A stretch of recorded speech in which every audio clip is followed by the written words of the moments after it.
The contract was sitting on the table between them like a loaded pistol. 30 pounds for 3 months. That was the price of pretending to love a man she had never met. Lenora Graves stared at the neat black ink and thought, this is what desperation looks like when it wears a gentleman's handwriting. But that moment came later. This is how it began. The rain had been falling for 2 days straight when the letter arrived. Not the polite, misting kind of rain that London liked to pretend was atmospheric, but the brutal, hammering sort that turned streets into rivers and made the walls of their cheap-side lodgings weep with damp. Lenora was kneeling on the kitchen floor, pressing rags against the gap beneath the back door, where brown water crept in with quiet persistence, when her brother Soren appeared in the doorway, holding an envelope like it might bite him. "It's from Hewitt Dalton," he said. Lenora sat back on her heels. Her knees ached. Her hands were raw. She was 23 years old, and she felt ancient. What does he want?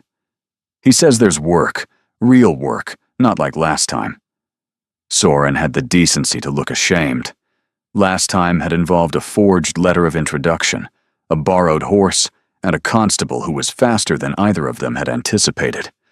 A nobleman needs someone, a woman, someone presentable who can play a part for the season. Hewitt says the pay is extraordinary. Hewitt says a great many things. Lenora, please.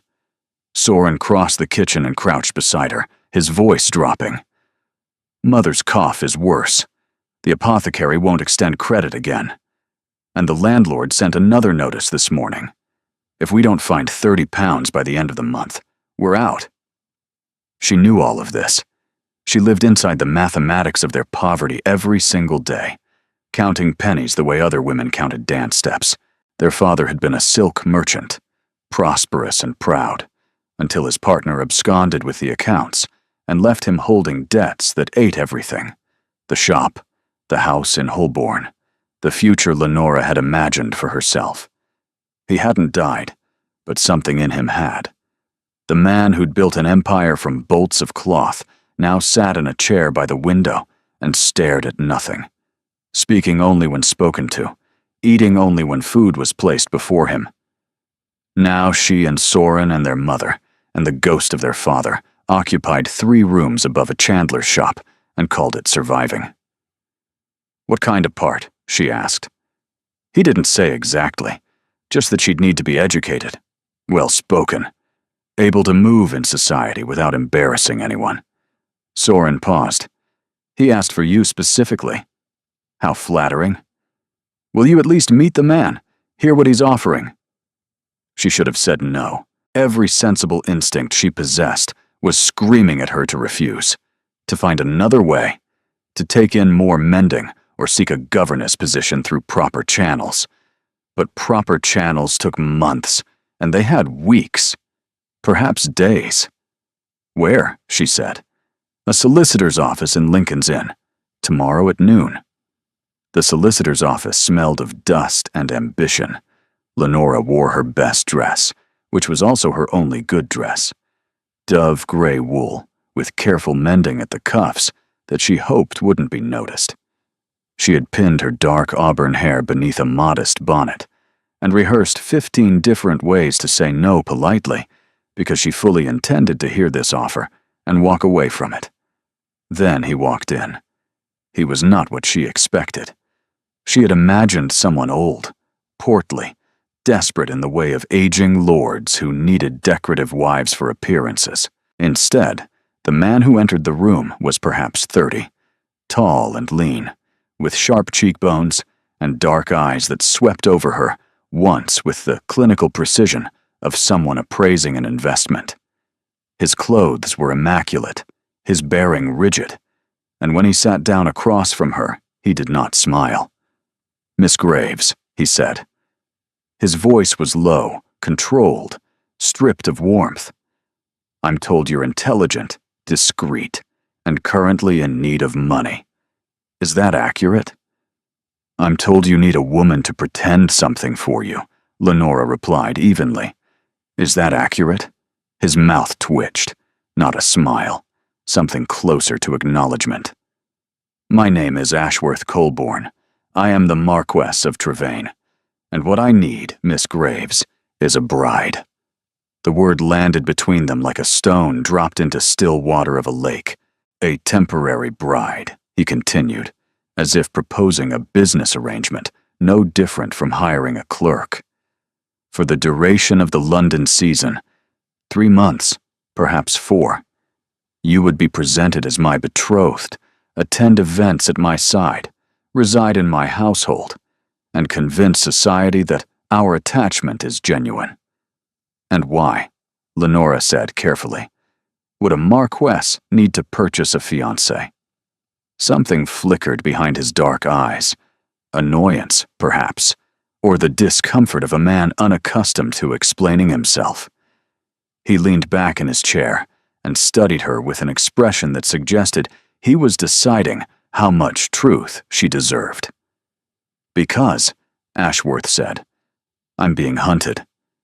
The word choice was deliberate. Not pursued, not courted. Hunted. My father died 7 months ago. Since then, every eligible woman in London, and a considerable number from the countryside, has been presented to me, paraded before me, thrust into my path at every conceivable opportunity. I have received 43 letters of introduction, 17 invitations to private suppers, and one rather alarming proposal delivered by a woman who climbed into my carriage while it was stopped in traffic. Lenora blinked. "Climbed into your carriage?" "Through the window." He said it flatly, as if women launching themselves through carriage windows were merely another administrative inconvenience. "My aunt, Lady Hargrove, is the architect of most of this. She's determined to see me married before the season ends. She has a particular candidate in mind, a Miss Phaedra Ashwell, daughter of the Earl of Comberford, impeccable lineage, considerable fortune, absolutely no original thought in her head. And you don't want to marry her. I don't want to marry anyone." The words came out flat, final, like a door closing. "Not now, possibly not ever. But my aunt won't accept that. She's already arranged a house party at Trevane Park next month, where she intends to maneuver me into a compromising situation with Miss Ashwell. She's done this before. She's very skilled at it." Lenora felt a chill that had nothing to do with the drafty office. "She'd engineer a scandal to force a marriage? She'd call it protecting the family legacy. The Colborne title has been unbroken for 400 years. I'm the last of the line. In her mind, my refusal to marry isn't stubbornness. It's treason against the blood." He leaned forward, his elbows on the table, his voice dropping. "If I arrive at the season already betrothed, she can't force another match. She'll rage, she'll scheme, but she can't overturn an existing engagement without creating the very scandal she's trying to avoid. So you need a shield. I need a performance. 3 months of convincing behavior. You attend the balls, the dinners, the garden parties.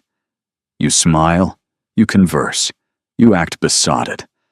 At the end of the season, we announce that we've mutually decided we don't suit. You leave with a generous settlement. I leave with my freedom. Nobody gets hurt. Nobody gets hurt." It sounded so simple when he said it. Clean, clinical, bloodless, like surgery performed by a man who had never seen what happened when the patient bled. £30, he said, pushing a document across the table. Paid in full at the conclusion of the arrangement, plus a wardrobe allowance, living expenses, and a letter of reference upon completion. £30. It was more money than Lenora had seen in 2 years. It was the apothecary's bill, the back rent, her mother's medicine, Soren's debts. All of it cleared in a single stroke. It was breathing room. It was survival. But it was also a lie. A vast, elaborate, dangerous lie told to the most powerful people in England. And if it unraveled, when it unraveled, Lenora would be the one left holding the wreckage, while the Marquis of Trevane retreated behind his title and his fortune, and his 400 years of unbroken lineage. "What happens if we're discovered?" she asked. "We won't be." That's not an answer. He regarded her with something that might have been the earliest stirring of respect. "If we're discovered, I will take full responsibility. You'll be portrayed as an innocent party who was misled. No blame will attach to your name. Forgive me, my lord, but your word is currently the promise of a stranger who wants to buy 3 months of my life. I'll need more than that." Ashworth's jaw tightened. He was not, she suspected, a man who was challenged often. "What do you want?" "I want the 30 pounds divided. Half now, half upon completion. If you dismiss me early, or the arrangement collapses through no fault of mine, I keep what's been paid. That's not standard." "There is nothing standard about any of this." Lenora held his gaze without flinching. "You've had 43 letters of introduction. You chose to sit across from a merchant's daughter in a solicitor's office.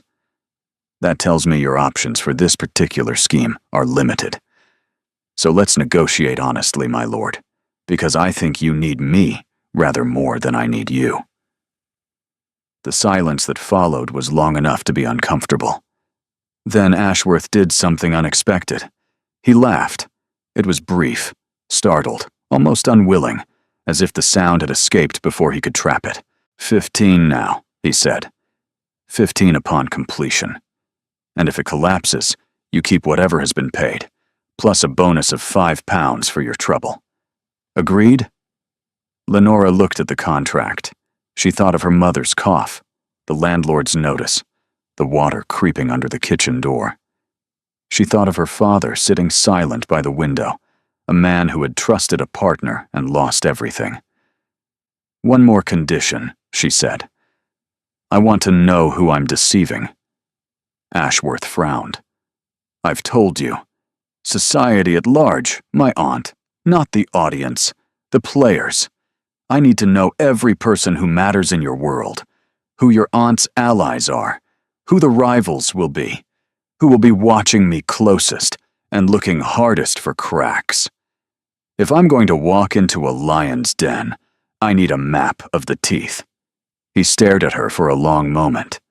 Then he pulled his chair closer to the table and began. Lady Hargrove, his aunt, was his father's sister, and the true power behind the Colborne family. She had married well, outlived her husband, and redirected all her considerable energy into managing the family legacy. She was intelligent, ruthless, and had raised Ashworth and his younger sister after their mother's death, a sacrifice she considered a debt, repayable only through obedience. Miss Phaedra Ashwell was Lady Hargrove's chosen candidate, beautiful, accomplished, and trained from birth for exactly this kind of match. Her father, the Earl of Comberford, was an old ally of the Colborne family. The union had been discussed informally for years, and Phaedra herself had been led to believe it was a certainty. She would not yield her position gracefully. And then there was Ashworth's sister. "Meridia is 19, Ashworth said, and something in his voice changed when he spoke her name. Softened fractionally, lost its clinical edge.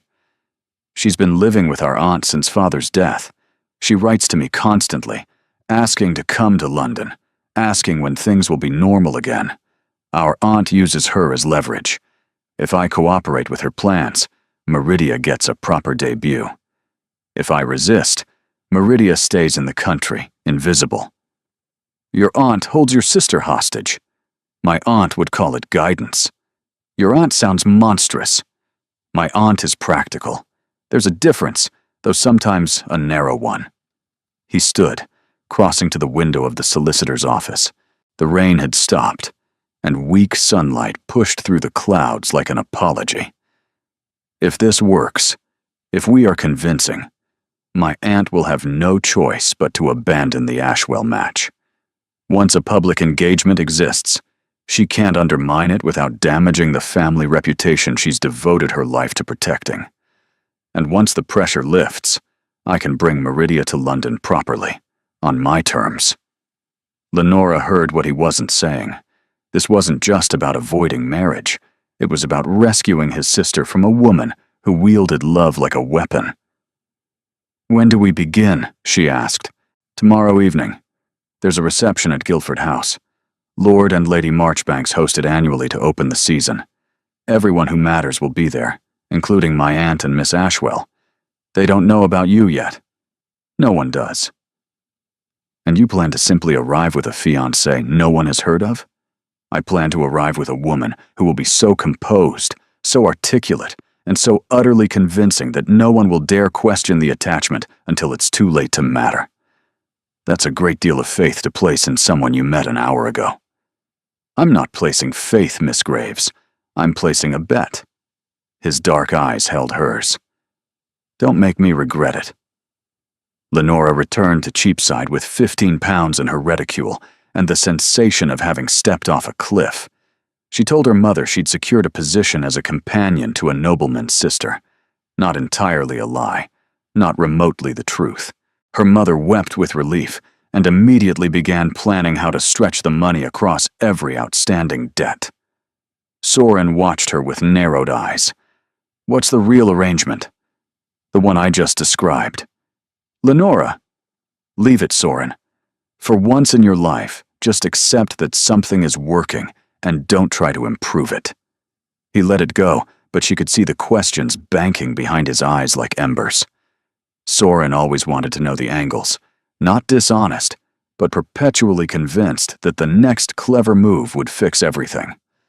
The dress arrived at dawn, deep ivory silk edged with delicate copper embroidery, along with gloves, stockings, and slippers that fit as if they'd been made for her feet. A note in unfamiliar handwriting read, "Wear your hair up. No bonnet. The Colborne betrothal ring will be provided upon arrival." A C. She dressed in silence while the house slept, twisted her auburn hair into the best arrangement she could manage without a maid, and examined herself in the small, spotted mirror above the washstand. She looked like someone she didn't recognize. The carriage he sent was plain black and unmarked, discreet enough for Cheapside, but lined with velvet inside. They rolled through London as the last light bled from the sky. Ashworth was waiting outside Guildford House. He looked immaculate in dark evening clothes, his expression as controlled as it had been in the solicitor's office, but his eyes tracked her as she stepped down from the carriage, and for one unguarded moment, she saw surprise register on his face. "You look—" He stopped, reset. "The dress fits well." "You were going to say something else." "I was going to say you look convincing, which is what matters." He reached into his coat pocket and produced a ring, a square-cut sapphire flanked by small diamonds, set in old gold. "This was my mother's. It will be recognized. When people see it on your hand, they'll understand. This is serious." Lenora's breath caught. "Your mother's ring?" "It's the most efficient way to establish credibility." His voice was flat, practical, but his fingers hesitated for just a moment before he placed the ring in her palm. "It's a prop, Miss Graves. Nothing more." She slid it onto her finger. It fit perfectly, which felt like an omen she didn't want to examine. "Remember," Ashworth said as they approached the doors, "you are Lenora Graves, daughter of a silk merchant in Holborn. Your father had connections to the Colborne family through trade. We met at my sister's urging and have been corresponding privately for several months. The engagement is recent. You are not intimidated, you are not performing, and you are not available for interrogation. I will handle the questions. You simply need to exist beside me and look as though you chose to be there.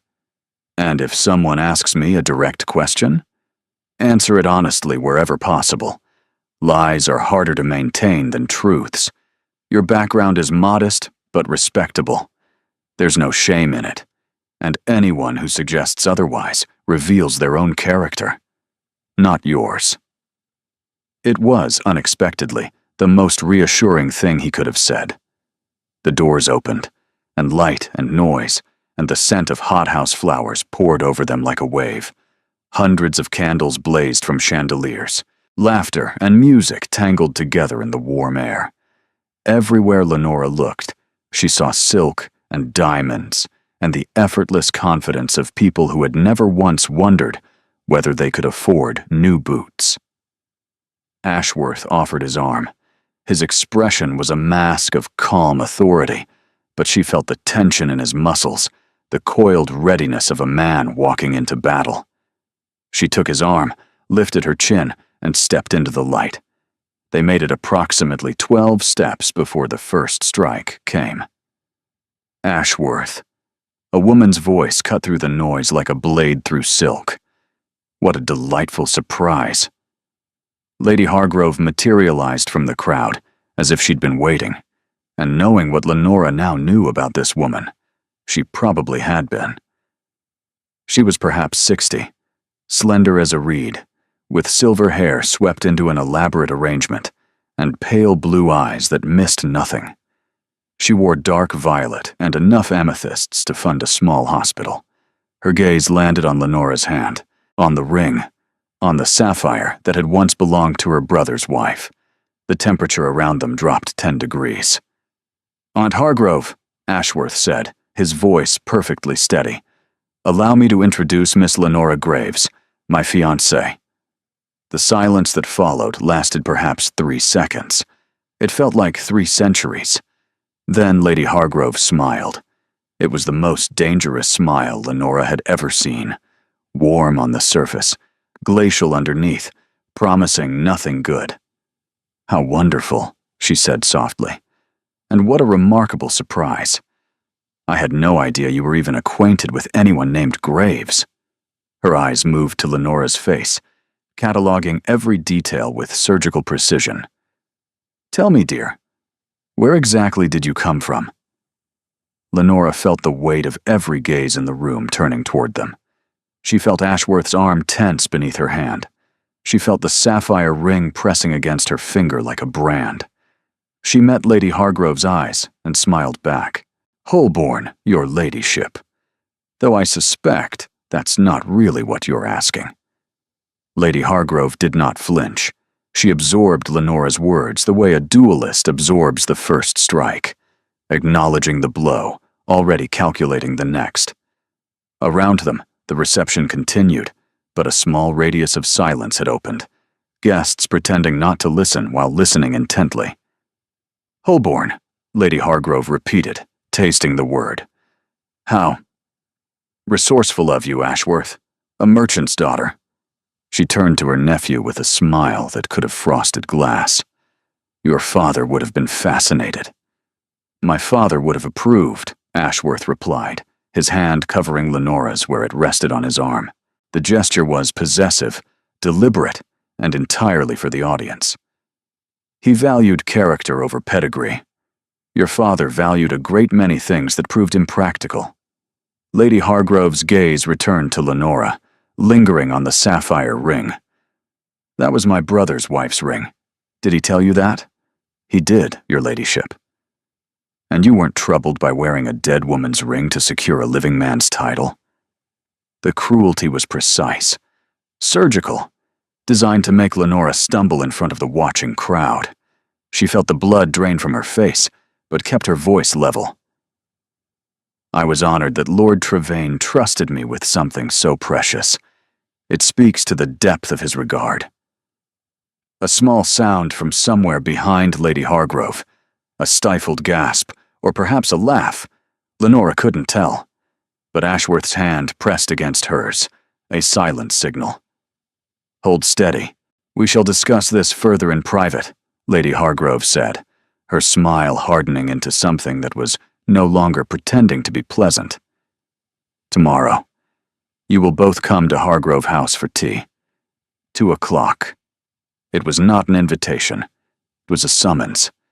She swept away, and the crowd parted for her like water around the prow of a warship. Lenora exhaled. Her hands were trembling. "That was well done," Ashworth murmured. "That was terrifying. Those are often the same thing." He steered her deeper into the reception, his stride unhurried, his expression betraying nothing. The worst is over. She's been surprised, and she hates surprises. Tomorrow she'll be prepared, and that will be harder. But tonight, we've established the fact of our engagement. That's what mattered. They spent the next 2 hours circulating. Ashworth introduced her to lords and ladies, whose names blurred together. She smiled, conversed, and answered questions about Holborn with carefully rehearsed truthfulness. Yes, her father had been in the silk trade. Yes, the family had faced difficulties. No, she wasn't embarrassed. Why should she be? It was exhausting. But she held. Near midnight, as the crowd began to thin, a young woman in pale gold appeared at Ashworth's elbow. She was small and dark-haired, with the same sharp cheekbones as Ashworth, but none of his severity. Her brown eyes were enormous and bright with barely contained emotion. "You absolute wretch," she whispered fiercely. "You didn't tell me." Ashworth's entire demeanor shifted. The rigidity softened. His hand dropped from Lenora's arm as he turned to his sister, with something approaching tenderness. "Meridia, I didn't know Aunt Hargrove was bringing you tonight." She wasn't going to. But when your little announcement reached the drawing room, she decided I needed to see this disaster for myself. Meridia's gaze swung to Lenora, sharp and searching. "You're her? The fiancé nobody knew about?" "Lenora Graves," she said, offering her hand. Meridia took it, but didn't shake. She held it, studying Lenora's face with an intensity that reminded her uncomfortably of Lady Hargrove. Then something shifted in the girl's expression. Suspicion, giving way to curiosity, then to something warmer. "You're real," Meridia said quietly. "You're actually real. You're not one of Aunt Hargrove's creatures. Definitely not. And you're marrying my brother? Willingly.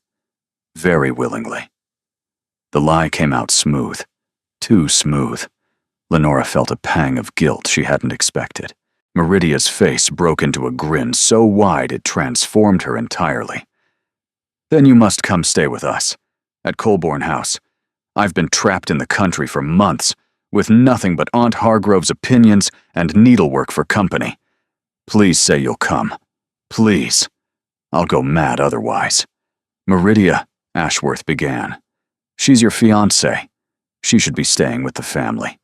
Even Aunt Hargrove can't argue with that." Meridia squeezed Lenora's hands. "Say yes. I'm begging." Lenora looked at Ashworth. His expression was carefully neutral, but she saw something underneath it. A flicker of hope, quickly suppressed. If she moved into Colborne House, the charade would deepen. The performance would become daily, hourly, constant. There would be no retreat to Cheapside at the end of each evening to shed the mask and breathe. But Meridia's eyes were bright with a loneliness Lenora recognized in her own reflection. "I'd be delighted," she said. Ashworth found her alone in the cloakroom 20 minutes later, while she waited for her carriage. "You didn't have to agree to that," he said. "Your sister needs a friend more than she needs a scheme."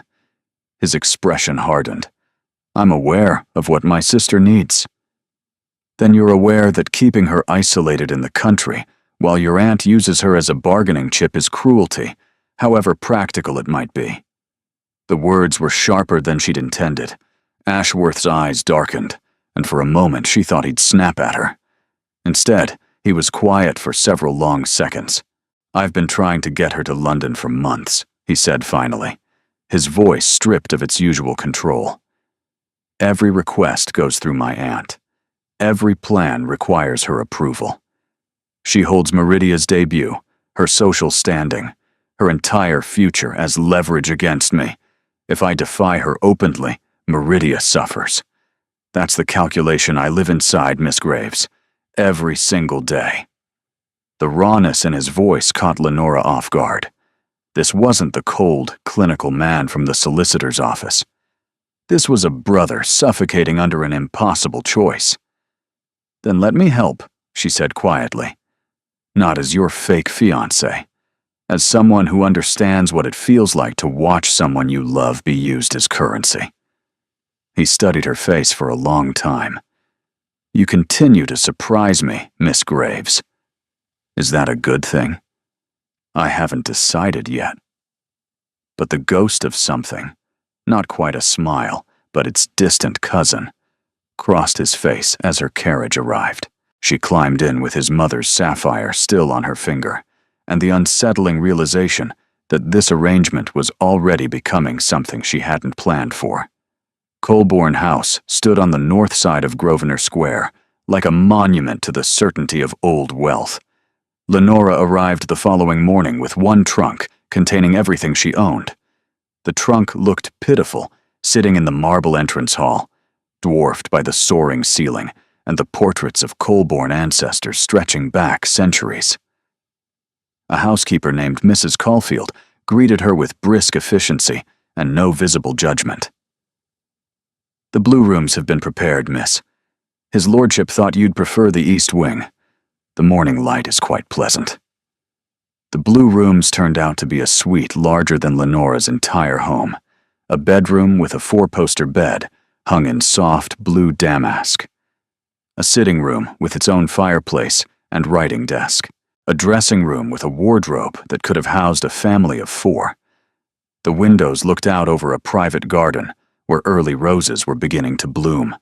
Lenora stood in the center of the bedroom and pressed her palms against her thighs to stop them trembling.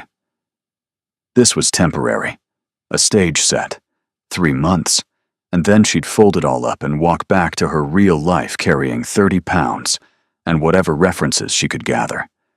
But the sheets were Egyptian cotton, and the fireplace was already lit, and there were fresh flowers on the writing desk, white camellias, which she'd never been able to afford.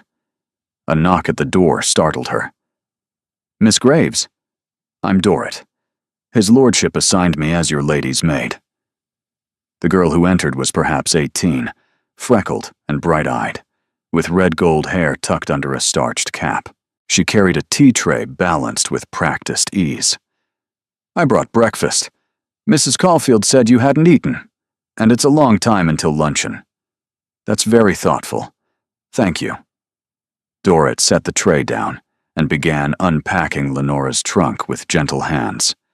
She didn't comment on the modest contents, the mended stockings, and the single pair of evening gloves. She simply arranged everything as if it were the finest trousseau in England. "Are these your only things, miss?" she asked carefully.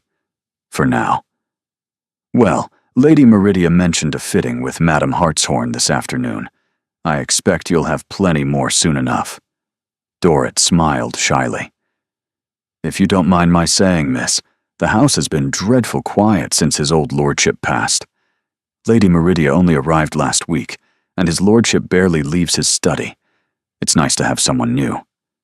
Lenora sipped the tea, the best she'd ever tasted, and wondered how many people in this house were lonely. Meridia appeared before the tea was cold, bursting through the door with the energy of someone who had been bottled up for months and was finally uncorked. "You're here. Finally. I've already written to Madame Hartshorn. She's expecting us at 3. We need morning dresses, walking dresses, at least 4 evening gowns, and something extraordinary for the Pemberton Ball. That's in 10 days, and it's the event of the season, and everyone will be watching us. Meridia, I can't possibly accept. You're Ashworth's fiancé. You must dress the part. He's already approved the account." Meridia dropped onto the settee and pulled her feet up beneath her, looking suddenly very young. "Besides, if Aunt Hargrove sees you in anything less than perfection, she'll use it as proof that you're unsuitable. Every thread you wear is ammunition, Lenora. I learned that the hard way." There was a shadow behind the brightness, a bruise that Meridia covered with energy, and chatter the way other women covered them with powder. Lenora recognized it because she did the same thing. "What was it like?" Lenora asked carefully. "Living with your aunt." Meridia's smile dimmed. "Controlled. Everything had a purpose. The books I read, the people I saw, the accomplishments I practiced. It was all designed to make me into the perfect ornament for some future husband's drawing room. She's not cruel, exactly. She never raised her voice. She just erased anything that didn't fit her plan. Your brother said she held your debut as leverage. She held everything as leverage. My entire life was conditional. Behave, and you'll be rewarded. Resist, and you'll be forgotten. She kept me in Wiltshire for 6 months while London happened without me. Meridia's voice cracked slightly. Ashworth tried to bring me here, but she blocked every attempt, said I wasn't ready. The truth is, she knew that if I were here, I'd be harder to control. Lenora reached across and took the girl's hand. You're here now. Because of you. Meridia squeezed back. Because Ashworth finally did something Aunt Hargrove didn't expect. She's furious, but she can't send me back without admitting she's lost control, and Lady Hargrove never admits defeat. The fitting at Madame Hartshorn's atelier was a revolution in silk. The modiste was a sharp-eyed Frenchwoman who circled Lenora with pins bristling from her wrist like quills, murmuring about bone structure and coloring with the intensity of a sculptor assessing marble. The copper tones with your hair, magnificent. We build the wardrobe around warmth, ivory, amber, sage, deep bronze for evening. No pastels. Pastels would wash you out and make you forgettable. You cannot afford to be forgettable. Meridia supervised with fierce enthusiasm, vetoing anything she deemed too safe or too modest. You're marrying a marquess, not entering a convent. Show some collarbone. By the time they left, Lenora's head was spinning with fabric samples and delivery dates, and the staggering knowledge that more money had been spent on her wardrobe in a single afternoon than her family had earned in the past year. They returned to Colborne House to find Ashworth in the entrance hall, clearly waiting.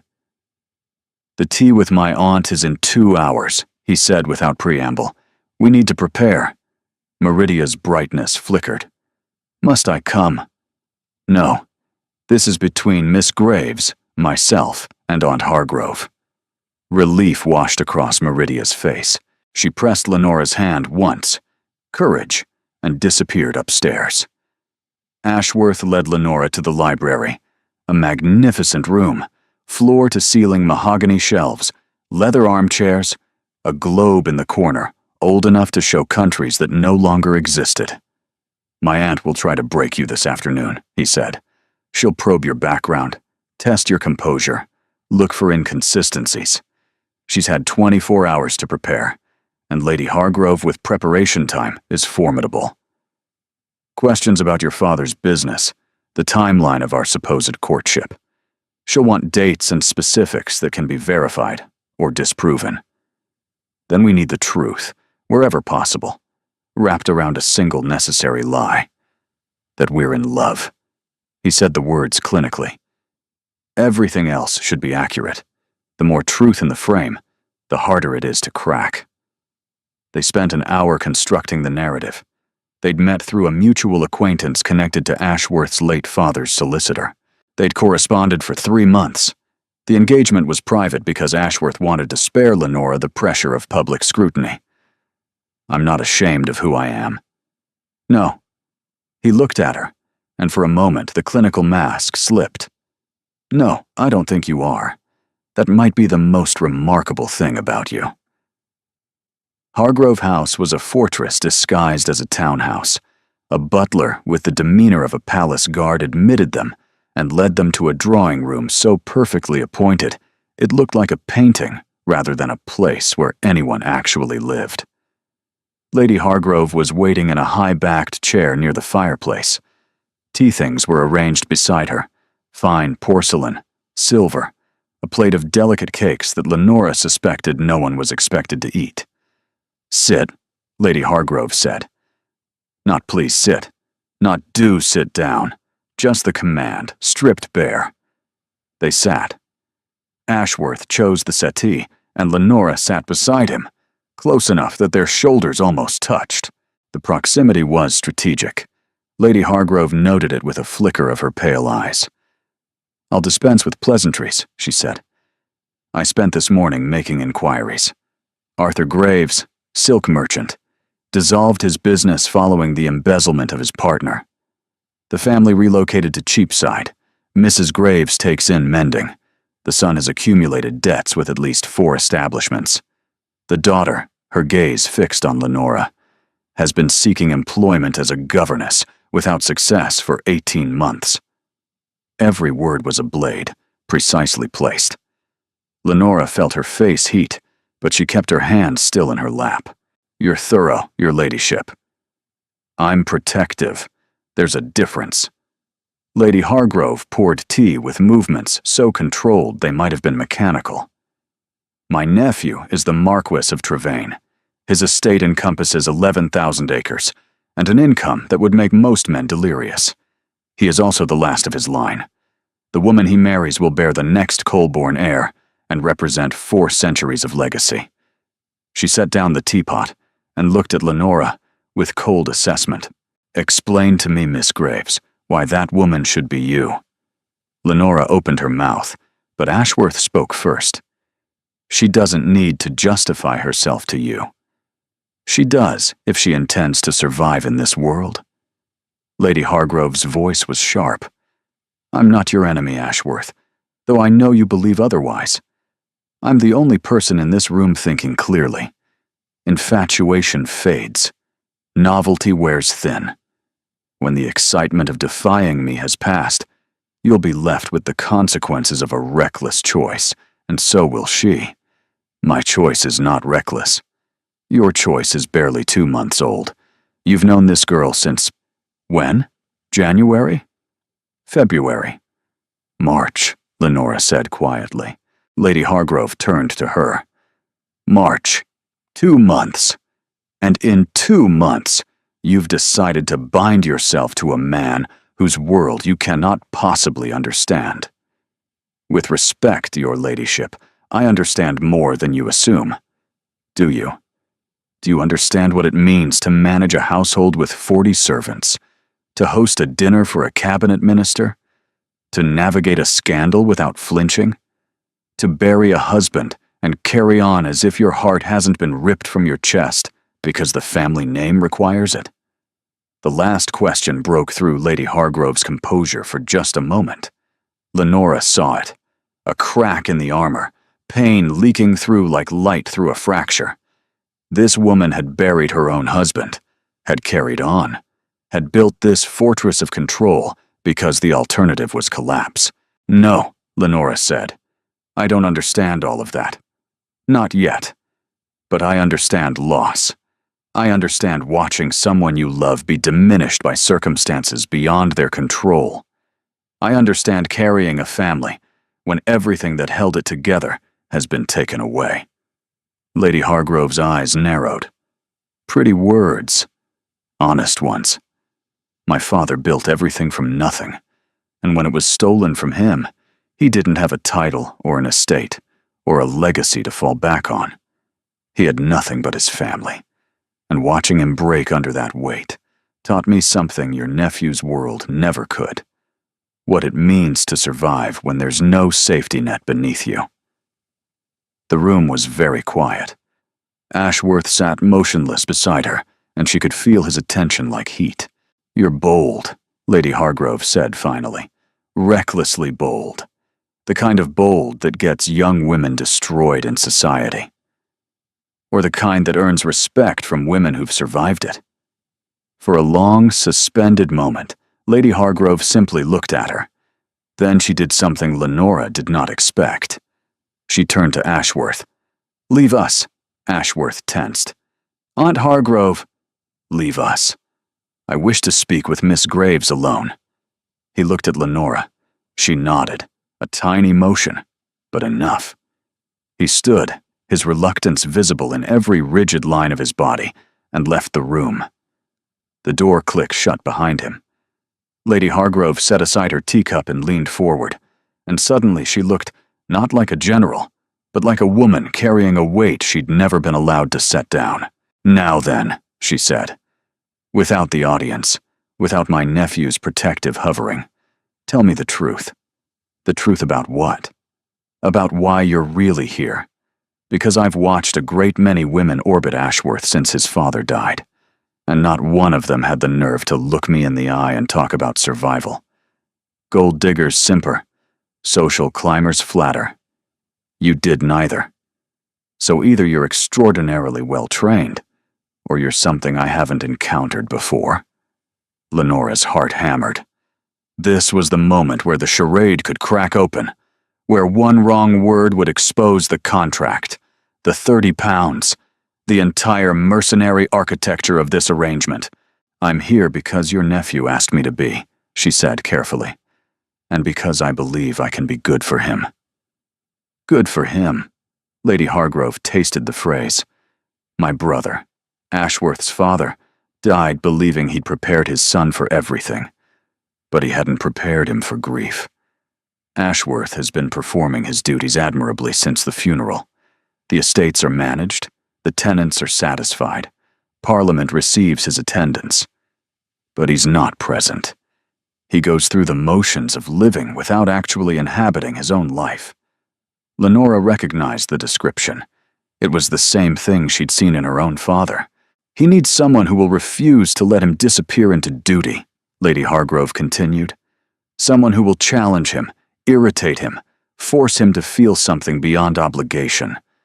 Miss Ashwell would never do that. She'd agree with everything he said, and embroider quietly while he calcified. Then why push the match? Because a suitable match was safe, predictable, controllable."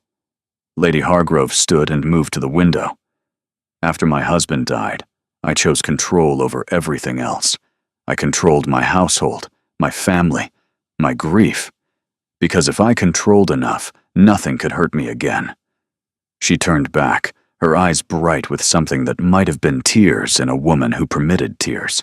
"I was wrong. Control didn't prevent pain. It simply redistributed it to the people I claimed to love. Meridia spent 6 months alone in the country because I couldn't bear to lose influence over her future. Ashworth is marrying a stranger to escape me." Her voice cracked. "I've become the thing I was trying to protect them from." Lenora didn't speak. There was nothing to say that wouldn't sound hollow. "I don't trust you, Miss Graves," Lady Hargrove said, composure restored with visible effort. "I don't know you, and trust is earned, not assumed. But I recognize something in you that I haven't seen in the parade of suitable women I've thrown at my nephew." "What's that?" "Spine. Real spine, not the performative kind that crumbles under pressure." She crossed back to her chair. "I won't support this engagement publicly. Not yet. But I won't oppose it either. You'll have the season to prove yourself. And Meridia?" Lady Hargrove's expression shifted. Surprise, and something softer. "What about Meridia?" "She stays in London. She gets her debut. She's free to make her own choices without conditions attached. That's not negotiable." The silence stretched between them, taut as wire. Then Lady Hargrove laughed, a short, startled sound, rusty with disuse. "You're negotiating with me in my own drawing room. Your nephew loves his sister. Freeing her would mean more to him than anything I could offer. If you want to show him you've changed, start there." Lady Hargrove studied her for a long, unreadable moment. Then she nodded once. "Meridia stays. She'll have her season." Her eyes hardened again. "But hear me clearly, Miss Graves. If you damage this family, if you break my nephew's heart or exploit his grief, or prove to be anything less than what you appear, I will make your life extraordinarily difficult. I have 4 decades of social capital, and I am not above spending every penny of it. I understand. I doubt that. But you will." She rang the bell for the butler, signaling the conversation was over. When Ashworth re-entered, his eyes searched Lenora's face with an intensity that suggested He'd spent the last 15 minutes preparing for catastrophe. "Well," he said. Lady Hargrove waved a dismissive hand. "Your fiancé has adequate spine. The rest remains to be seen." She picked up her embroidery, as if the most charged conversation of Lenora's life had been nothing more than a mildly interesting interlude. "The Pemberton Ball is in 10 days. I expect you both to attend. Properly. If you're going to parade this engagement before society, at least do it with some elegance." Outside in the carriage, Ashworth turned to her with something raw in his expression. "What did she say to you?" "She said she spent 40 years choosing control over love, and it cost her everyone she was trying to protect." He was quiet for a long time.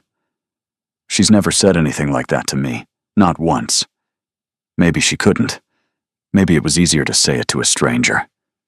The carriage moved through the afternoon streets. Ashworth sat across from her, his dark eyes fixed on something she couldn't see. "Thank you," he said. "For what?" "For asking about Meridia. You didn't have to do that." "Yes, I did." He looked at her then, really looked, and she saw something shift behind his careful facade, a door opening that he hadn't meant to unlock. He said nothing more. But when the carriage stopped at Colborne House, he offered his hand to help her down, and held it a moment longer than necessary. Just a moment. But enough. The Pemberton Ball arrived like a storm that had been building for days. Lenora could feel it in the house, in the way Dorrit laid out 3 different pairs of gloves before settling on the ivory kidskin, in the way Meridia changed her own gown twice and still wasn't satisfied, in the way Ashworth disappeared into his study all morning and emerged looking like a man preparing for battle rather than a dance. Madame Hartshorn's masterpiece arrived that afternoon, a gown of deep bronze silk that caught the light like liquid metal. The bodice was fitted, the sleeves were delicate cap sleeves edged with copper lace, and the skirt fell in weighted folds that moved like water when Lenora walked. It was the most beautiful thing she had ever worn, and it terrified her. Dorrit arranged her hair in an elaborate sweep, threading thin gold ribbons through the auburn waves. The sapphire ring gleamed on her finger. Small amber earrings, Meridia's, caught the candlelight. "You look like you belong in a painting," Dorrit whispered, stepping back. "I look like I belong in someone else's life," Lenora replied. But she straightened her shoulders and descended to the entrance hall where Ashworth waited. He was in dark, formal evening wear, severe and immaculate, his expression locked behind the careful mask she was learning to read. His eyes swept over her once, then again, then settled on her face with an intensity that made her breath stutter. "You look." He paused. The mask flickered. "That gown is well chosen." From across the hall, Meridia groaned audibly. "For heaven's sake, Ashworth, she looks magnificent. Say it like a human being."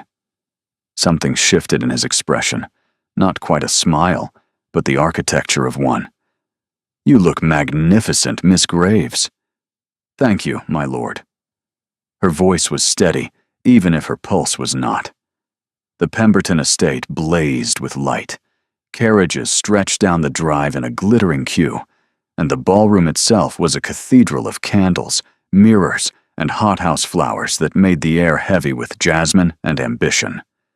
Lenora had thought the Guildford reception was overwhelming. This was another magnitude entirely. "Steady," Ashworth murmured as they entered. His hand found the small of her back, warm through the bronze silk. "You've earned your place here tonight. Remember that." She hadn't earned anything. She'd been purchased, but his voice anchored her, and she lifted her chin and walked beside him as if she'd been doing this her entire life. The first hour was a gauntlet of introductions. Ashworth moved through the crowd with the ease of someone navigating these waters since birth. She met the Duchess of Allerdale, ancient and imperious, who examined her through a lorgnette and pronounced her interesting, which is more than I can say for most of the girls this season. She met Lord and Lady Pemberton, warm and welcoming. She met young officers who flirted harmlessly, and society matrons who did not. And then she met Phaedra Ashwell. She was everything Lenora had feared. Tall, golden-haired, with the kind of beauty that seemed designed in a workshop.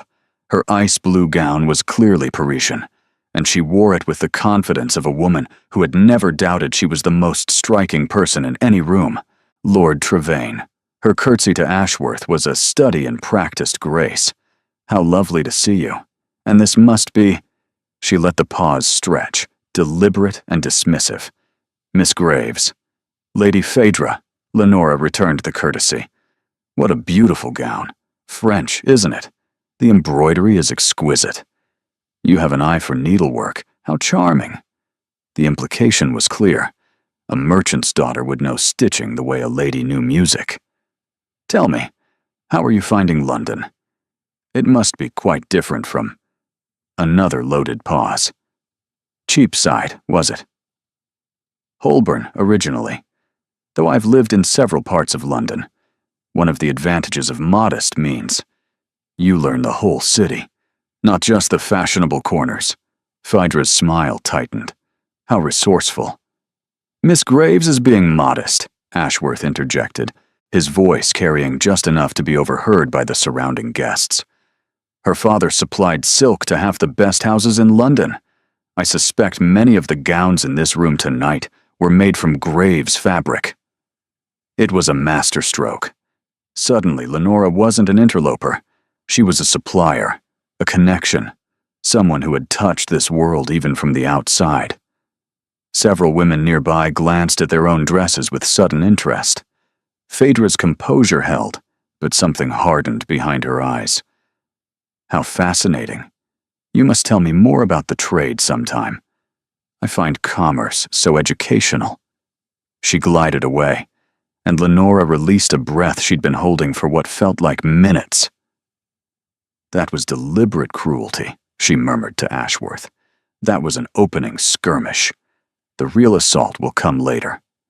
His hand pressed more firmly against her back. Are you ready for the waltz? The orchestra struck the first notes, and Ashworth led her onto the floor. His hand settled at her waist. Hers found his shoulder, and they began to move. This was different from anything she'd practiced with the dancing master Meridia had hired. Ashworth led with absolute authority, his body directing hers through the turns and sweeps with a certainty that left no room for doubt. She didn't need to think. She didn't need to count. She only needed to trust his lead and let the music carry them. You're trembling, he said quietly. I'm terrified. Of the dance? Of everything. Of this room and these people, and the fact that I'm wearing a dress that costs more than my family earns in a year. Of how easy it would be to destroy me if anyone in this room discovers the truth. His grip tightened fractionally. No one will discover anything. You can't promise that. No, but I can promise that if it happens, you won't face it alone. His eyes held hers, dark and intense, and she saw something there that wasn't performance, wasn't strategy, wasn't part of the contract. The waltz ended. He released her with formal correctness, bowing over her hand in full view of the ballroom. Thank you, Miss Graves. Thank you, my lord. They were acting. She knew they were acting. So why did her hand feel cold where his had been? The supper dance came later, after 2 hours of circulating, of Lenora answering questions and deflecting probes, and smiling until her face ached. Ashworth claimed her again, and this time the conversation was different. Quieter, more personal, sliding beneath the social armor. What would you be doing tonight, he asked, if none of this had happened? If you'd never met Hewitt Dalton, or walked into that solicitor's office? Mending, probably. Or reading by candlelight, if we could afford the candles. Sometimes I'd sit by the window and watch the carriages pass on the main road, and wonder where they were going. And now you're inside the carriage. Now I'm inside someone else's carriage. That's different. Something shifted in his expression. Is it? Or is the only difference who holds the reins? Before she could answer, Meridia appeared at the edge of the dance floor, her face flushed and urgent. Ashworth. Lenora. You need to come with me now. She led them through a side corridor to a small antechamber. Inside, Lady Hargrove sat in a straight-backed chair. Opposite her stood Phaedra Ashwell and an older woman who could only be her mother, the Countess of Comberford, the same sharp features amplified by 30 years of entitlement. "Ah," the Countess said when Ashworth entered. "The elusive Marquis. How convenient. We were just discussing the rather extraordinary situation with Lady Hargrove." Ashworth's expression went blank, the dangerous kind of blank. "What situation would that be, Lady Comberford?" "The situation in which my daughter was given to understand, by your own aunt, that a match between your families was settled, and now finds herself publicly humiliated by the appearance of a nobody in borrowed silk." "I made no promises to your daughter," Ashworth said, his voice flat as a blade. "If expectations were created, they were created without my knowledge or consent. Lady Hargrove assured us—" "Lady Hargrove," Ashworth cut across, turning to his aunt, "may speak for herself. Did you promise the Comberfords an engagement on my behalf?"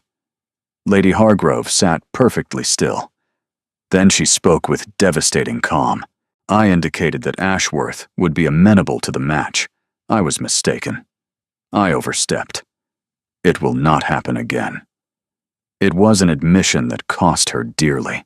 Lenora could see it in the white-knuckled grip of her hands, in the rigid set of her shoulders. Lady Hargrove was publicly conceding defeat, and every person in that room understood the magnitude of it. The Countess of Comberford's face purpled. "This is an outrage." "This is a private family matter," Ashworth said, "and it's concluded. I wish your daughter well, Lady Comberford. She'll make someone an excellent wife. It simply won't be me." He offered Lenora his arm. "Shall we return to the ball?" They walked out of that room together, and Lenora felt something shift between them, something tectonic and irreversible. Lady Hargrove had just chosen her nephew over her own plan. The rival had been dismissed. The battlefield had cleared.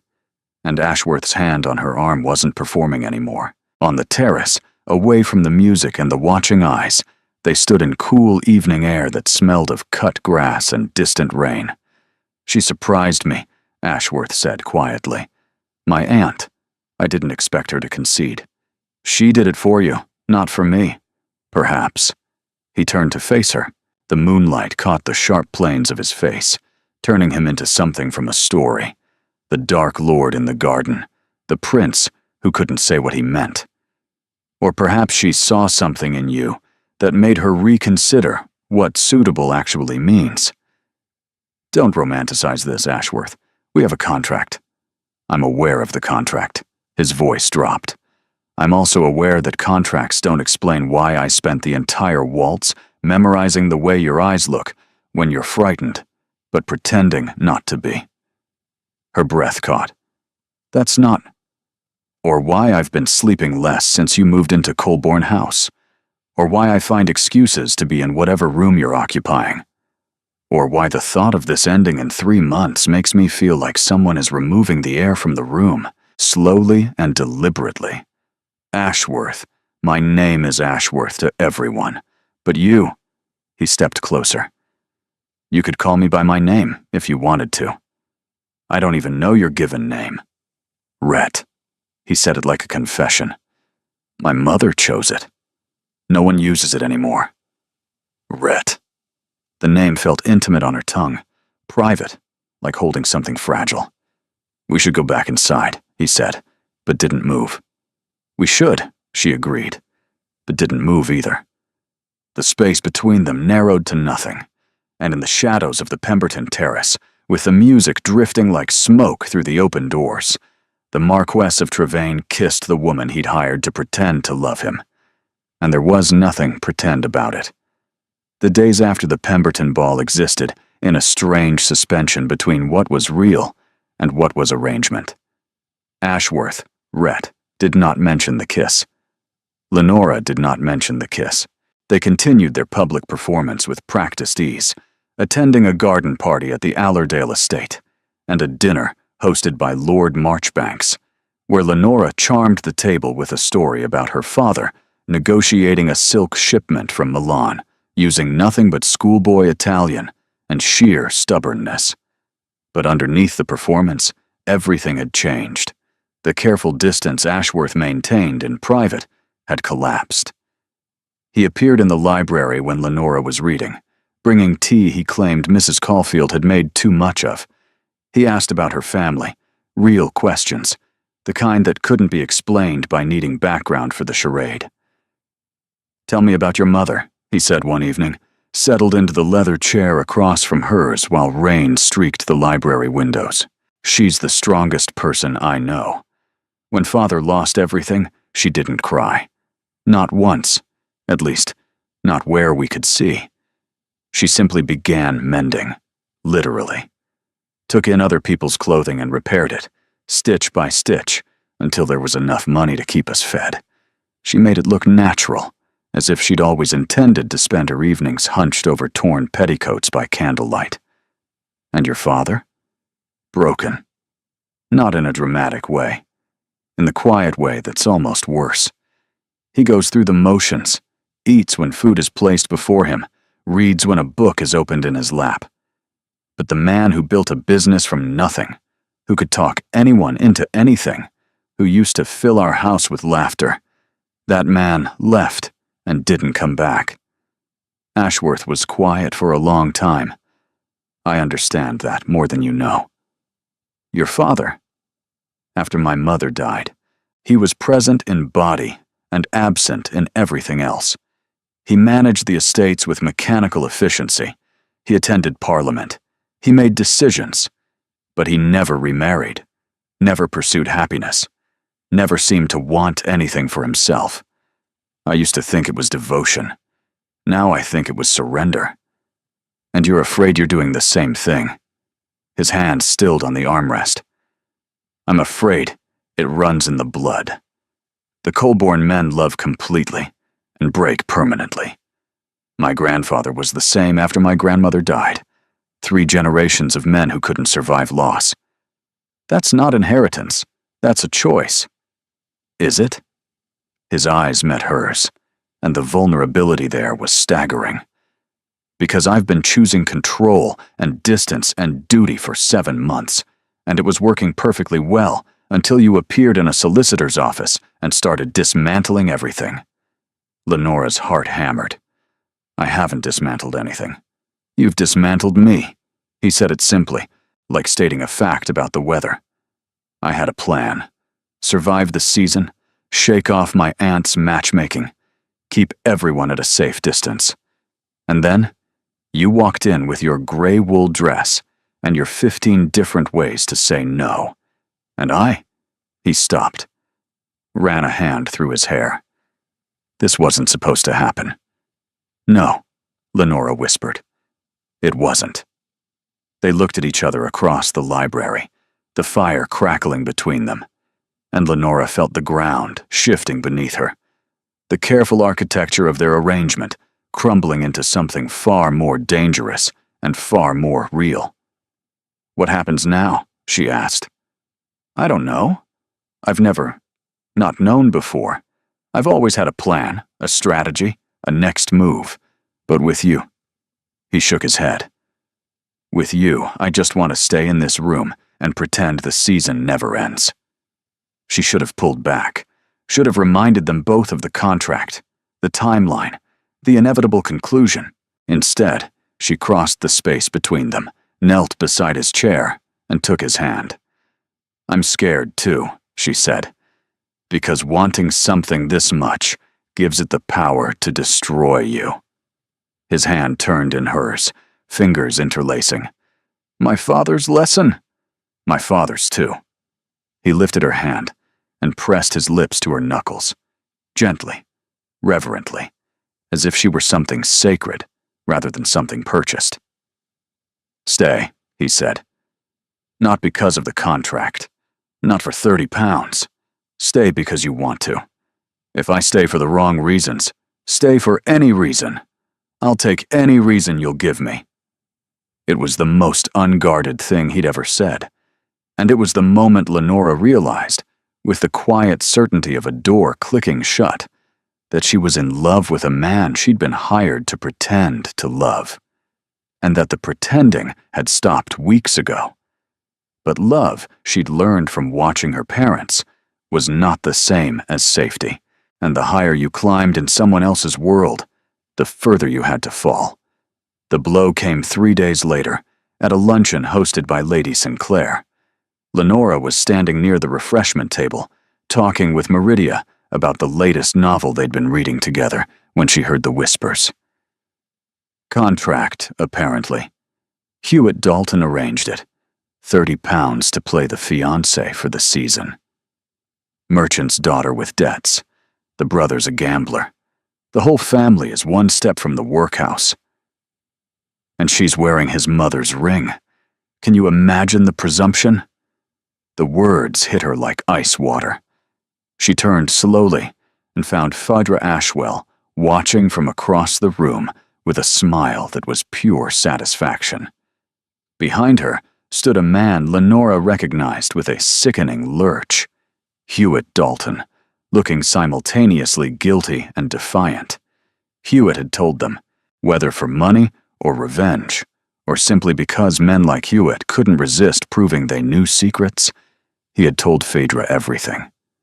The room was watching now, the whispers spreading like fire through dry grass. Lenora felt the floor tilting beneath her, felt the beautiful bronze architecture of her borrowed life cracking along every fault line. Meridia grabbed her arm. "Lenora, don't listen. Whatever they're saying the truth." Lenora's voice came out hollow. "That's the problem." The luncheon dissolved into a nightmare of whispered conversations and averted eyes. Lenora stood in the center of it, watching her carefully constructed world collapse in real time, and felt a strange, numb clarity descend. This was always going to happen. She'd known it from the moment she signed the contract. The only surprise was that it had taken this long. Ashworth arrived within the hour, summoned by a frantic note from Meridia. He entered the Sinclair drawing room like a thunderclap, his face white with fury, his eyes sweeping the room until they found Hewitt Dalton trying to slip out through a side door. "Don't." The single word stopped Hewitt mid-stride. "If you leave this room, I will find you, and what happens then will be considerably worse than what happens now." Hewitt turned, his face ashen. "My lord, I can explain. You sold information about a private arrangement to the woman most motivated to weaponize it. There is no explanation that salvages your character." "I didn't sell anything. She cornered me, asked questions I couldn't dodge." "You could have lied. You could have left. You could have come to me." Ashworth's voice was terrifyingly controlled. "Instead, you chose the path that caused maximum damage to the one person in this arrangement who had the most to lose. Get out of my sight. We'll settle accounts later." Hewitt fled. The room was electric with tension, every guest frozen in the peculiar paralysis of people witnessing something they'd gossip about for months. Ashworth turned to Lenora. Something in his expression cracked when he saw her face. The careful blankness she was holding like a shield, the tears she refused to release. "Come with me," he said quietly. "There's no point." Her voice was remarkably steady. "They know, Ashworth. They all know. The contract, the £30, all of it. Your aunt was right. This was always going to end in wreckage. It hasn't ended. It has." She pulled the sapphire ring from her finger. The metal was warm from her skin, and removing it felt like tearing away something that had grown into her. She held it out to him. "This belongs to your mother. It shouldn't be part of a transaction." He didn't take it. "I won't accept that." "You have to." Her composure fractured, just slightly, just enough for him to see the devastation underneath. I can't stay in a room where everyone knows I was purchased. I can't look at these people and pretend I have dignity when they know the price of it. Your dignity was never for sale. It was never part of the arrangement. It was the only thing in the arrangement. She pressed the ring into his hand, closing his fingers around it. Thank you, Rhett. For everything. For the library and the books, and the way you made me feel like I might actually belong here. But I don't. I never did. Lenora, let me go. Please, if you care about me at all, let me go with whatever grace I have left. She walked out of the Sinclair house with her head high and her hands shaking, and the absolute certainty that she was doing the right thing. The only thing, the necessary thing. Behind her, she heard Meridia calling her name. She didn't turn back. The carriage took her to Colborne House, where she packed with the mechanical efficiency of someone operating on fumes. Dorrit watched with tears streaming silently down her freckled cheeks, but didn't argue. She simply folded clothes alongside her, pressing a small handkerchief into Lenora's hand at the end. It's got my initials on it, Dorrit said softly. So you'll remember, someone here thought you were worth every penny of silk, and 10 times more besides. Lenora nearly broke then, but she held. She held because breaking would mean staying, and staying was no longer something she could survive. She wrote 2 letters, one to Meridia. You are braver and kinder than anyone in your family deserves. Don't let your aunt shrink you back down. The world needs every inch of you. One to Ashworth. I'm returning the gowns and the ring and everything that was borrowed. I'm keeping the memory of who I was in your house and the knowledge that, for a few weeks, someone looked at me and saw something extraordinary. That's worth more than £30. Don't look for me. Don't send Hewitt. Let this be clean. LG. She left Colborne House at dusk, carrying one small bag. She had kept nothing except Dorrit's handkerchief and a single amber earring that Meridia had pressed into her hand on her first day, saying, for luck, though I don't believe in luck, I believe in stubbornness. The hack carriage that took her to Cheapside smelled of damp wool and old tobacco. It was the opposite of everything she'd inhabited for the past month, and it felt like the truth. Home was exactly as she'd left it. The same cramped rooms, the same smell of bread and lye soap, the same water stain on the kitchen ceiling that her mother kept covering with whitewash that never held. Lenora walked through the door and felt the world contract around her like a fist. Her mother took one look at her face and asked nothing, simply pulled her into an embrace that smelled of lavender and mending thread, and held her while Lenora finally broke. She cried for an hour, not gracefully, not quietly, but with the ugly, racking sobs of someone who had been holding together for too long and had finally run out of material. She cried for the library and the bronze dress and the sapphire ring. She cried for Meridia's fierce hugs and Dorrit's shy kindness. She cried for the kiss on the terrace and the confession in the library, and the way Rhett had looked at her like she was the first real thing in his carefully constructed life. When the tears finally stopped, her mother sat her down at the kitchen table with weak tea and a piece of bread. Tell me, her mother said. So Lenora told her. Everything. The contract, the £30, the charade, the aunt, the rival. The way it had all gone wrong and right simultaneously. She told her about Ashworth, Rhett, and the way he carried his grief like a stone he wouldn't put down. She told her about Meridia, about Dorrit, about the library where she'd felt more at home than anywhere in her life. Her mother listened without interruption. When Lenora finished, the silence was heavy with understanding. You love him, her mother said. It wasn't a question. It doesn't matter. It's the only thing that matters. He hired me, Mother. The entire foundation of everything between us is a financial transaction. How do I trust that what he feels is real when it began as a business arrangement.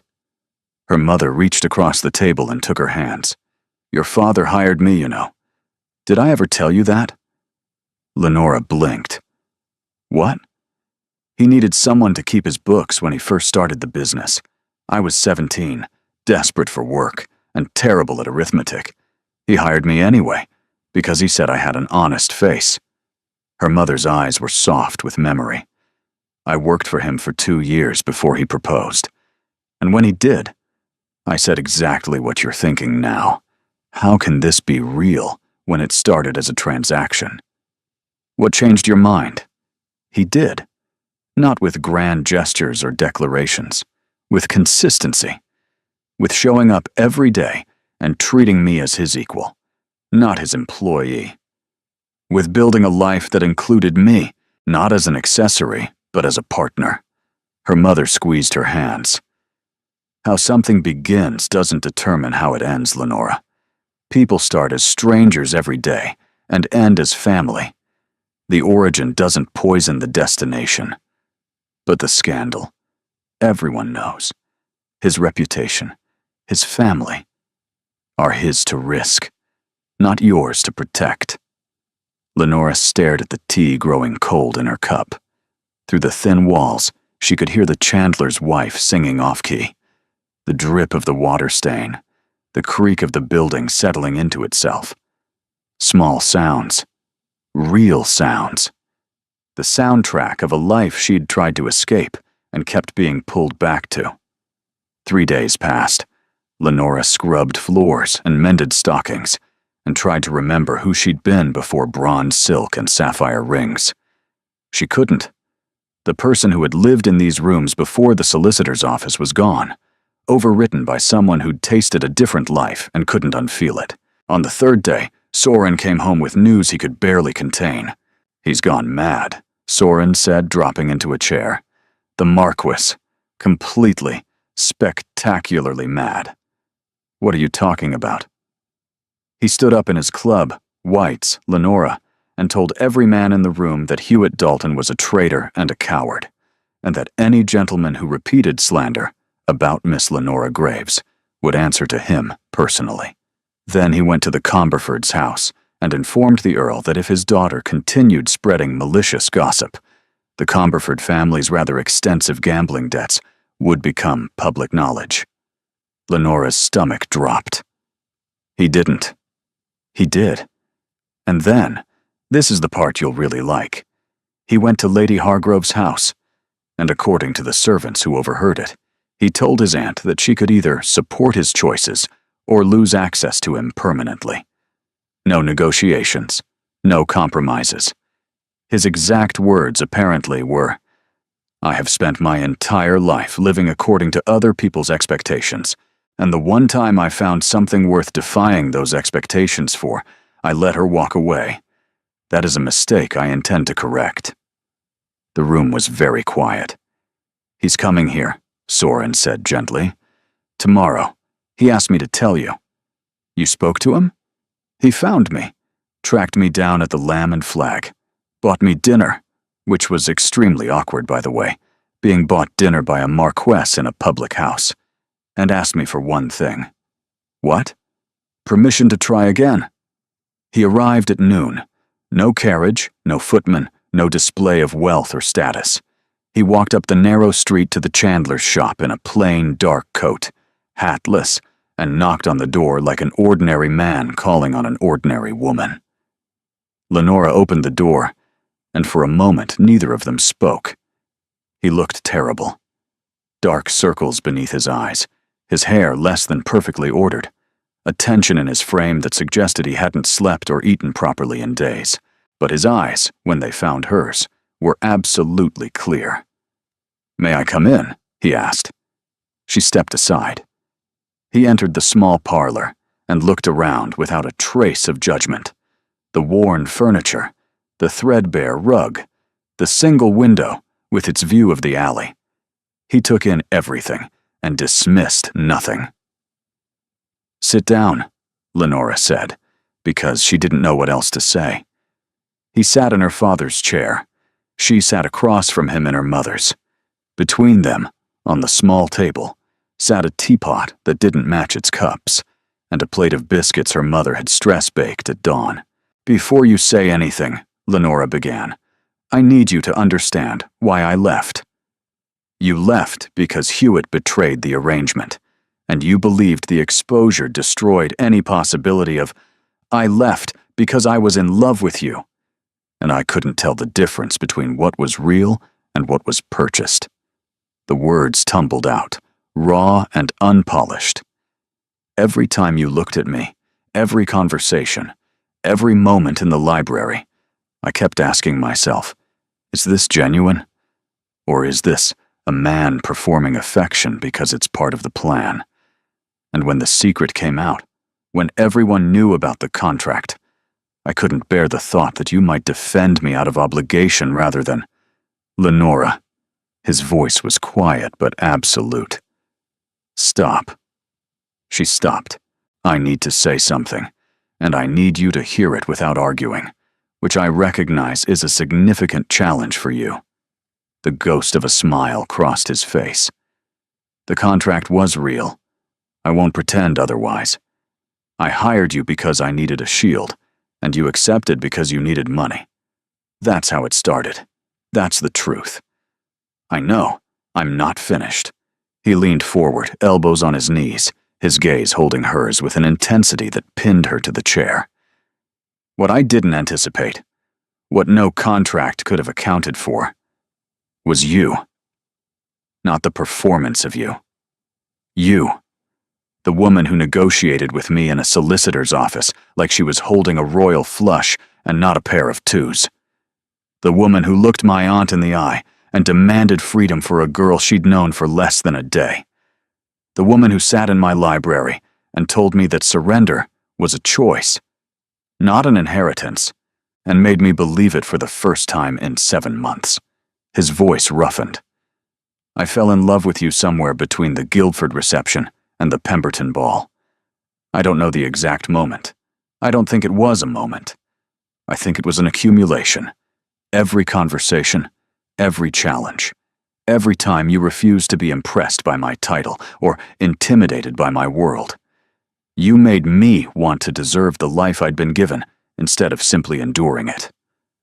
Lenora's eyes burned. "The scandal. We'll pass. Scandals always pass. Something more interesting will happen next week, and society will forget about us entirely. Your aunt," he conceded, not gracefully. She may never be graceful about it. But genuinely. She told me yesterday that she'd rather have a nephew who chose unwisely and lived fully than one who chose safely and died by inches. I believe those were the kindest words she's spoken in 40 years. And Phaedra has been informed, clearly and publicly, that her behavior was beneath contempt and that any further interference will have consequences she won't enjoy. Her father has already sent an apology. Apparently, the gambling debts were quite motivating. Lenora laughed despite everything. It came out watery and broken and real. "I'm not offering you a contract this time," Ashworth said. He reached into his coat pocket and produced a ring. Not the sapphire, but a different one. A simple gold band set with a single pearl, delicate and luminous. This was my grandmother's, my father's mother, the one who married for love against everyone's advice and was happy for 43 years. "Rhett, I'm offering you a choice, Lenora. Not an arrangement, not a bargain, a choice. Stay with me because you want to. Marry me because you love me. Build something real on top of everything that started as pretense. And if you say no, if this isn't what you want, I'll walk out of this room and never trouble you again." She looked at the ring in his hand, at the plain dark coat he'd worn instead of his finery, at the way he sat in her father's chair as if it were the most natural seat in the world. "You walked here," she said. "I walked here. No carriage, no footman. I didn't want you to see a marquess at your door. I wanted you to see me." She crossed the space between them, took the ring from his hand, held it up to the light from the small window, where it caught the sun and glowed with quiet warmth. My mother told me that how something begins doesn't determine how it ends, she said. I didn't believe her.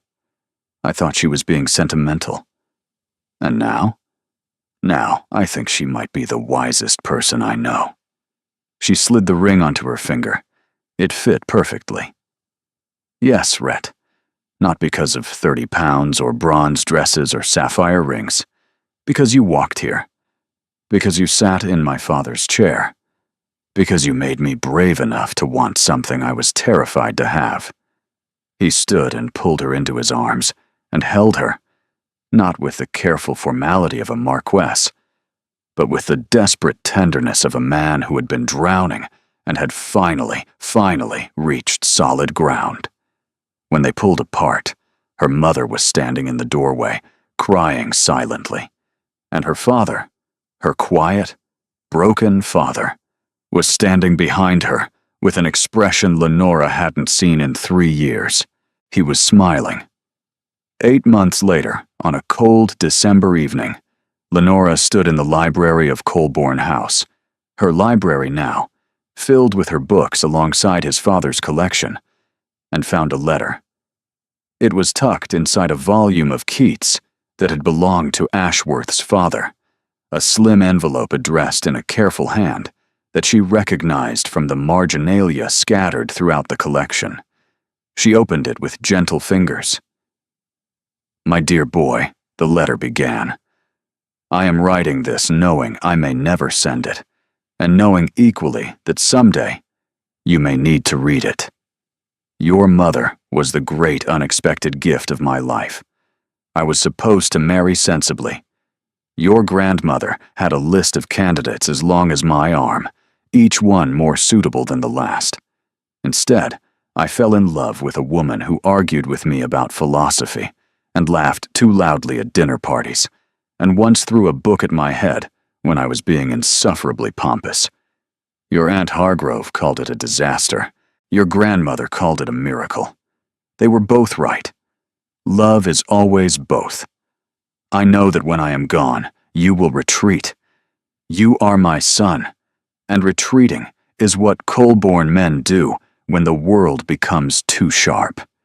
You will bury yourself in duty and call it living. You will build walls and call them strength. And your aunt will encourage every brick because she believes, as I once did, that control is the same as safety. It isn't. Control is the absence of risk, and the absence of risk is the absence of joy. Your mother taught me that. Every day I had with her was a risk. The risk of loving someone so completely that their absence would break me. And it did break me. Losing her broke something that never fully healed, but I would not trade a single day. Not one. The breaking was the price of the joy, and the joy was worth every fracture. Find someone who argues with you, my son. Someone who throws books and negotiates in solicitors' offices and refuses to be impressed by your title. Find someone who makes you brave enough to risk breaking again. And then hold on to her with everything you have. The estates will endure, the title will pass on. But love is the only thing you take with you, and the only thing worth leaving behind. With all my heart, your father. Lenora read the letter 3 times.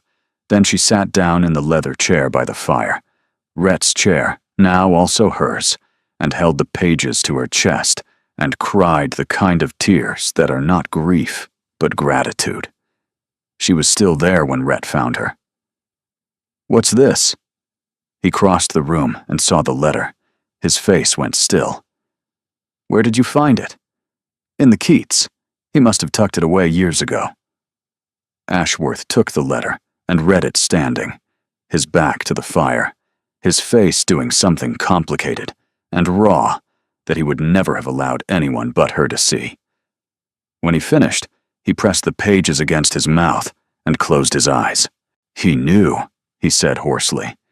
He knew exactly what I'd become. He knew exactly what you'd overcome. Lenora stood and went to him, wrapping her arms around his waist, pressing her cheek against his chest. He just wanted you to have permission. Permission to what? To be happy, even though it's terrifying, even though it's a risk. He held her for a long time. The fire crackled. Snow had begun to fall outside the library windows, dusting the garden in white. I want to frame this, he said finally. Hang it in here, where we can see it every day. Your father would have hated that. He'd have wanted it left in a book where someone could stumble across it unexpectedly, like a gift you didn't know you needed. Rhett laughed, the real laugh, the one she'd first heard in the solicitor's office, startled out of him against his will. You're right. He would have. He tucked the letter back into the Keats and returned it to the shelf. We'll leave it where it is, for whoever needs it next. They stood together in the library, surrounded by books and firelight, and the quiet ghosts of the people who had loved before them. Outside, London carried on, its gossip and scandals and endless social machinery grinding forward as it always did. The whispers about the Marquis and his merchant's bride had mostly faded, replaced by fresher scandals involving a bishop and a racehorse, which was far more entertaining. Lady Hargrove had taken to introducing Lenora at social events with the phrase, "My nephew's wife. She has opinions." This was delivered with a tartness that Lenora recognized as the highest form of affection Lady Hargrove was capable of producing. Meridia had made her debut and was being courted by 3 young men, none of whom met Lady Hargrove's standards, but all of whom met Meridia's, which was the only criteria that mattered now. Dorrit had been promoted to head lady's maid.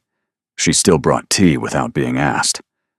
Soren had found work, legitimate work, managing accounts for a textile firm, a position secured through a reference that bore the Colborne seal.